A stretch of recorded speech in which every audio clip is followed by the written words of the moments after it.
This is an interesting one I came across. I couldn't find any posts about it on this sub unless the search function has failed me miserably.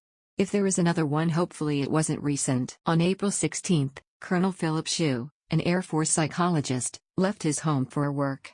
2 hours later, the 54-year-old would be found dead in his car, the driver's side caved in and apparently causing him a fatal head injury. Now the thing is, that upon inspecting his body it was pretty clear this wasn't a normal car accident. Among the things that couldn't be attributed to the accident, he had a 6-inch gash on his chest and what looked like several hesitation-like marks near it. His left ear was cut to the bone, and one of his fingers on his left hand had been removed. There's also the fact that both of his nipples had been cut cleanly off. There was also duct tape hanging from his wrists and boots, showing that he had been bound at some point. Initially, his death was ruled a suicide. Due to the fact that there was some lidocaine, a local anesthetic, found in his system, they ruled the wound self-inflicted. Except, according to world-renowned pathologist Dr. Cyril Wecht, it wasn't nearly enough to provide actual pain relief.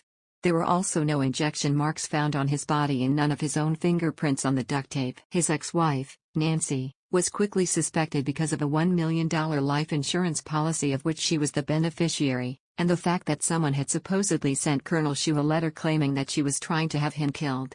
They tried to say that Colonel Shue forged this letter himself and that he had been depressed, paranoid, and suicidal. His ex-wife exhibited a lot of suspicious behavior in the case, including pleading the fifth when asked questions instead of denying that she had anything to do with it. According to his current wife, Tracy, he had no reason to commit suicide.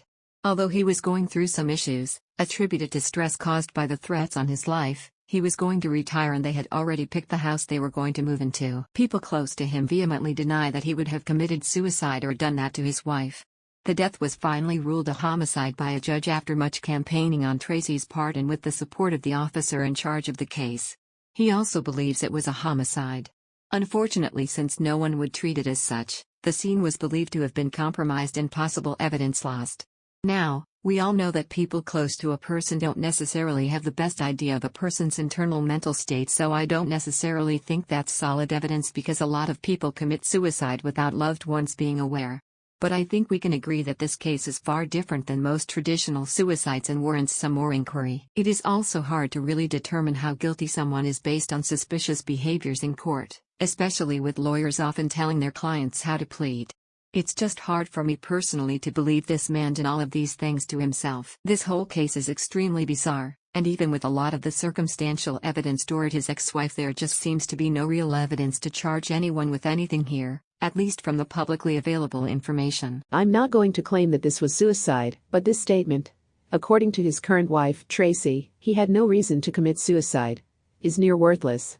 Suicide doesn't make sense to the non-suicidal, and people without suicidal tendencies don't think that the suicidal's reasons for dying make sense. Especially with, although he was going through some issues, attributed to stress caused by the threats on his life. I mean, damn, that's a hell of a lot of stress there. Combined with the retirement thing, which often causes depression in people, and the stress of transitioning to a totally different life, I count many potential suicide points here.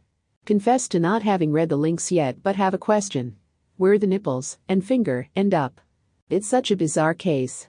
I know that suicidal people aren't necessarily thinking rationally, but denippling oneself, removing a finger, and then driving into a tree is such a fucked up way to commit suicide. Possible, but IMO not probable. I wish someone would do further testing on the duct tape. If they haven't already, it's likely that there's some kind of DNA or hair on it, from Shue if he staged this whole bizarre thing, or from whomever is actually responsible. I just read the autopsy report, which I hadn't seen before.